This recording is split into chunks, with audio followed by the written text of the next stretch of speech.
حضرت عمر بن میمون رضی اللہ تعالی عنہ ان کو روایت کرتے ہیں، حضور نے فرمایا اغتنم خمسا قبل خمس، اس شخص کو واعظ کرتے ہوئے فرمایا پانچ چیزوں سے قبل غنیمت جان لے۔ وہ 5 چیزیں کون سی ہیں جن کو 5 چیزوں سے قبل غنیمت جاننا ہے؟ اب سنیے حضور کیا فرما رہے ہیں، شبابہ کا قبل حرامے کا، اپنی جوانی کو بڑھاپے سے قبل غنیمت سمجھ لے۔ آج جوانی ہے، کل نہیں ہوگی۔ جوان اپنی توبہ کو مؤخر کرتا ہے، کہتا بوڑھا ہوں گا تو میں ہوں گا اور مسجد ہوگی، اور اس طرح جوانی برباد کر دیتا ہے۔ جوانوں، عبادت کا جو لطف جوانی میں ہے وہ بڑھاپے میں نہیں ہے۔ سحری کے وقت اندھیرے میں کھڑا ہو کر کے مصلی پہ آنسو بہانے کا جو مزہ جوانی میں ہے وہ بڑھاپے میں نصیب نہیں ہوگا۔ بڑھاپے کا ایک اپنا لطف ہے، لیکن جس طرح ہر کام کا ایک مزہ جوانی میں ہے، ہر کام کا بھانکپن جوانی میں ہے، اللہ کو منانے کا اور اس سے لو لگانے کا دور بھی جوانی ہی ہے۔ اور حضور نے فرمایا وَشَابٌ نَشَأَ فِي عِبَادَةِ اللَّهِ، وہ جوان جس کی جوانی اللہ کی عبادت میں گزری، کل قیامت کے دن جب کوئی سایہ نہیں ہوگا، اللہ اس جوان کو اپنے عرش کا ٹھنڈا سایہ نصیب فرما دے گا۔ یہ کتنا بڑا اعزاز ہے جو جوان کو دیا جائے گا۔ تو فرمایا شبابہ کا قبل حرامے کا، اپنی جوانی کو بڑھاپے سے قبل غنیمت سمجھ لے۔ آج کوا ٹھیک ہے، آج ساری رات بھی قیام کرنا چاہے تو تھکن تیرے قریب نہیں آئے گی، لیکن بڑھاپے کے اندر تو چند قدم چل کے ہانپنے لگے گا، پھر کس طرح تو ساری رات قیام کر سکے گا؟ اس لیے جوانی کے ان حسین لمحوں کو غنیمت جان۔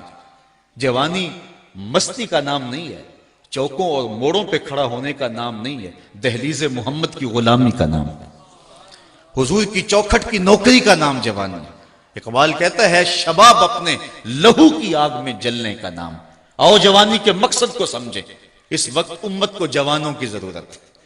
آج پوری امت جس حالت میں ہے، اس وقت امت کو جوان فکر لوگوں کی ضرورت ہے اور جوان خون کی ضرورت ہے جو اسلام کے کام آئے، لیکن ہماری جوانیاں کہاں گزر رہی ہیں؟ آؤ اپنی جوانیوں کو دہلیز مصطفیٰ پہ لے آئیں اور حضور کی خدمت میں عرض کریں آقا ساری جوانی آپ کے قدموں پہ وار دیں گے، اور جوانی کی اس مقصدیت کو سمجھیں۔ تو فرمایا شبابہ کا قبل حرامے کا، اپنی جوانی کو بڑھاپے سے قبل غنیمت جان۔ صحت کا قبل سقم کا، اپنی صحت کو بیماری سے قبل غنیمت جان۔ آج صحت ہے، کل نہیں ہوگی، نہ جانے کب بیماری کا اچانک حملہ ہو جائے پھر ہاتھ ملتا رہ جائے۔ آج صحت کے ان حسین لمحوں کو غنیمت جانتے ہوئے اپنے رب کی عبادت کر اور دین کے لیے کوئی کام کر جا۔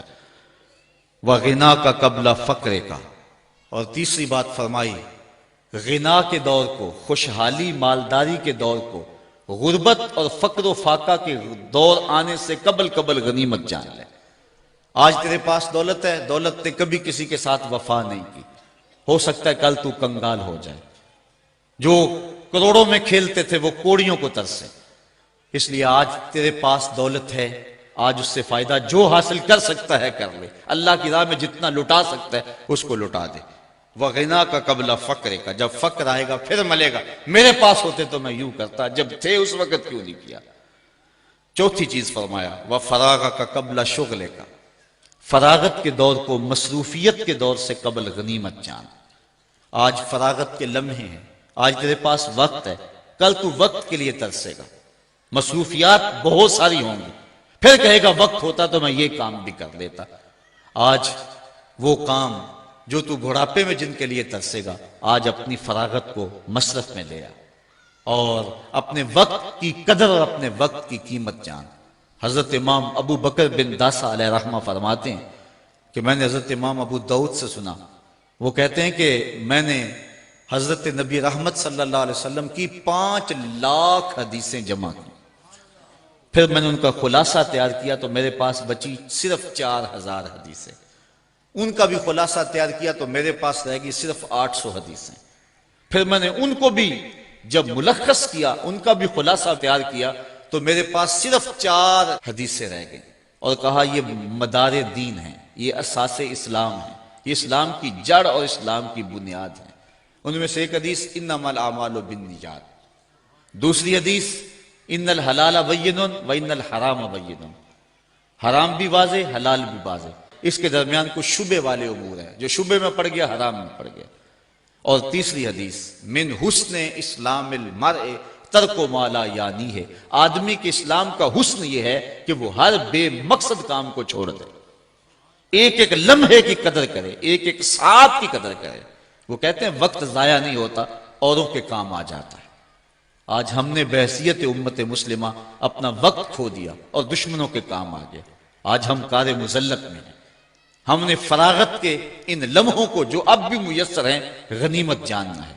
اسلام ہمیں ایک ایک لمحے کی قدر کا درس دیتا ہے۔ اپنی زندگی کو مرتب کرو، اپنے شب و روز کو ایک ترتیب کے ساتھ گزارنے کا مزاج بناؤ۔ سارا دن پھٹے پہ بیٹھ رہنا اور ساری رات چائے کے کھوکھے پہ گزار دینا اور حمام میں 3 گھنٹے جا کے گزار دینا۔ جس امت کو پوری دنیا میں جکڑا گیا ہو، جس امت کی بیٹی عافیہ صدیقی رو رہی ہو، بھلا اس امت کے جوانوں کو یوں آوارگی زیبا ہے؟ بھلا انہیں تو ایک ایک لمحہ لگا دینا چاہیے تعلیم و تعلم کی گزرگاہوں میں، اور اسلام کی سربلندی کے لیے ان کو ایک ایک لمحے کی قدر کرنی چاہیے۔ تو یہ اسلام کا حسن ہے کہ کوئی لمحہ بھی بے مقصد نہ گزارا جائے۔ تو حضور نے فرمایا وَفَرَاغَكَ قَبْلَ شُغْلِكَ، شغل سے قبل، مصروفیت سے قبل اپنی فراغت کو غنیمت جان اور اس کو کام میں لیا۔ اور آخر میں فرمایا وَحَيَاتَكَ قَبْلَ مَوْتِكَ، اپنی زندگی کو موت سے قبل غنیمت سمجھ۔ جب موت آئی تو پھر ہاتھ ملتا رہ جائے گا۔ میرے حضور قبلہ عالم فرماتے ہیں سے ثابت اجے حواس تیرے، کر لے نیکیاں رج کے تو، اڑیا رب رسول کیوں بھل بیٹھوں، آ رب رسول ول پج کے تو، آئی موت ایتھے رہسن کم تیرے، اگے واسطے چل ہن سج کے تو، کی آکسن لوگ یعقوب تینوں جدوں ٹر پیوں سر منہ کج کے تو۔ جب کفن لپیٹ کے بکل مار کے چلا گیا پھر پچھتاوا ہوگا، کاش کوئی چیخ کے مجھے کہتا تھا، میں اس کی بات پہ لبئی کہا ہوتا اور اس کی باتوں کو سنا ہوتا اور من میں اتارا ہوتا۔ میں نے کانوں کی لذت لی اور چلا آیا اور میں نے ان باتوں کو من میں نہیں اتارا۔ کاش بندہ کہے گا مجھے ایک لمحہ دے دیا جائے، دوبارہ زندگی پہ پلٹا دیا جائے، میں تو پیشانی سجدے سے نہیں اٹھاؤں گا، لیکن پھر پچھتانے سے کچھ نہیں ہوگا۔ وقت پر کافی ہے ایک قطرہ بھی آب خوش ہنگام کا، جل گیا جب کھیت برسا می تو پھر کس کام کا۔ اس دن پچھتانے کا کوئی فائدہ نہیں۔ وَحَيَاتَكَ قَبْلَ مَوْتِكَ، تمہارے نبی تمہیں بیان کر رہے ہیں، تمہیں بتا رہے ہیں، تمہیں وقت کی قدر سکھا رہے ہیں۔ زندگی کو غنیمت سمجھ لو، صحت کو غنیمت سمجھ لو، فراغت کو غنیمت سمجھ لو، مالداری کو غنیمت سمجھ لو اور جوانی کو غنیمت سمجھ لو۔ یہ سب کچھ نہیں رہے گا، یہ ڈھلتے سائے ہیں، ختم ہو جائیں گے۔ اللہ اکبر۔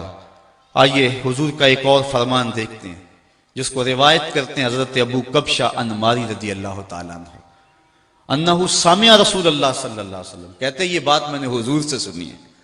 کتنے خوش نصیب تھے جو حضور سے سنتے تھے، کتنے خوش نصیب تھے جو حضور سے گفتگو سنا کرتے تھے، حضور کا دیدار بھی کیا کرتے تھے۔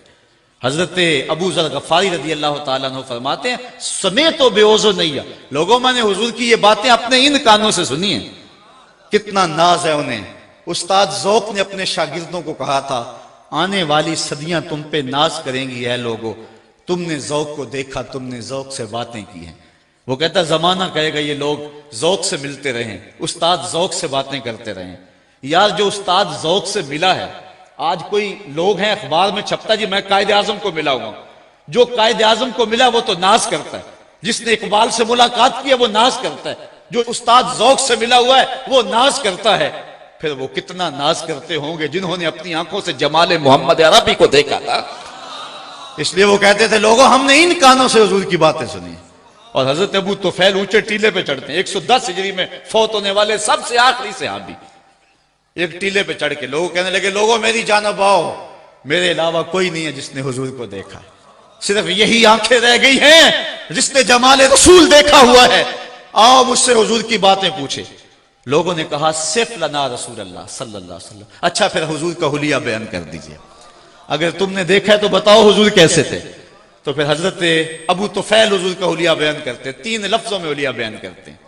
اگر حضور کے حلیہ بیان کرنے والوں میں نام لکھوانا ہے نا تو یہ 3 لفظ یاد کر لو، سوکھے لفظ ہیں 3۔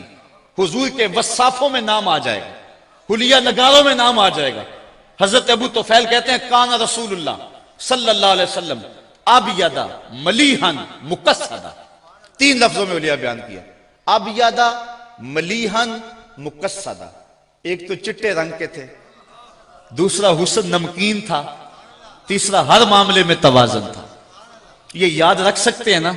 اچھا اگر اوکھا ہے تو پنجابی میں بتا دوں، پنجابی میں پیر میر علی شاہ نے بتایا، مکھ چند بدر شاہ شانی ہے، متھے چمک دی لاٹ نورانی ہے، کالی زلف تے اکھ مستانی ہے، مخمور رکھی ہیں نمدوری۔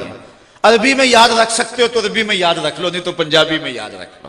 حضور کا حلیہ بیان کیا کرو، حضور کے حسن کی بات کیا کرو۔ تو حضرت ابو طفیل کہتے ہیں آؤ میں حضور کی باتیں سناؤں۔ تو حضرت ابو کبشہ الانماری رضی اللہ تعالیٰ عنہ فرماتے ہیں سامع رسول اللہ صلی اللہ علیہ وسلم، حضور سے سنا ہے میں نے، اللہ اکبر، انہوں نے حضور سے یہ بات سنی ہے۔ کیا؟ حضور نے ارشاد فرمایا سلاسن اقسم علیہن واحدثکم حدیثا فاحفظوہ، کہا لوگوں 3 باتیں تو ایسی ہیں جن پر میں قسم اٹھاتا ہوں، اور ایک بات میں ویسے ہی بیان کرتا ہوں بطور خبر، اس کو بھی سن لو اور یاد کر لو۔ تمہارا رسول کہہ رہا ہے کہ 3 باتوں پر میں قسم کھاتا ہوں اللہ کی کہ وہ ایسے ہی ہے۔ فرمایا چوتھی بات کی بھی خبر دیتا ہوں، اس کو بھی یاد کر لو۔ اب جن چیزوں پہ حضور نے قسم کھائی وہ 3 چیزیں کون سی ہیں سنیے۔ آقا کریم نے فرمایا فَأَمَّا الَّذِي أُقْسِمُ عَلَيْهِنَّ، بہرحال وہ چیزیں جن پر میں قسم کھاتا ہوں ان میں سے ایک یہ ہے فَإِنَّهُ مَا نَقَصَ مَالُ عَبْدٍ مِّن صَدَقَةٍ، کہا اس پہ اللہ کا محبوب قسم کھا رہا ہے، آمنہ کا لال قسم کھا رہا ہے، کہا اس پہ میں قسم کھاتا ہوں۔ کیا؟ پہلی بات یہ ہے کہ صدقے سے مال گھٹتا نہیں ہے، فرمایا اس پر میں قسم کھاتا ہوں۔ جو مرضی کہے، کمپیوٹر کہے کہ کمی آتی ہے، اکاؤنٹنٹ کہے کہ کمی آتی ہے، تمہارا منشی کہے کہ کمی آتی ہے، کیلکولیٹر حساب کرے کہ کمی آتی ہے، حضور فرماتے ہیں میں قسم کھاتا ہوں کہ صدقے سے کمی نہیں آتی، اس بات پر تو میں قسم کھاتا ہوں۔ ایک بات یہ ہے جتنا مرضی خرچ کرو راہ خدا میں، حضور فرمایا میں قسم کھاتا ہوں کہ کمی نہیں ہوگی۔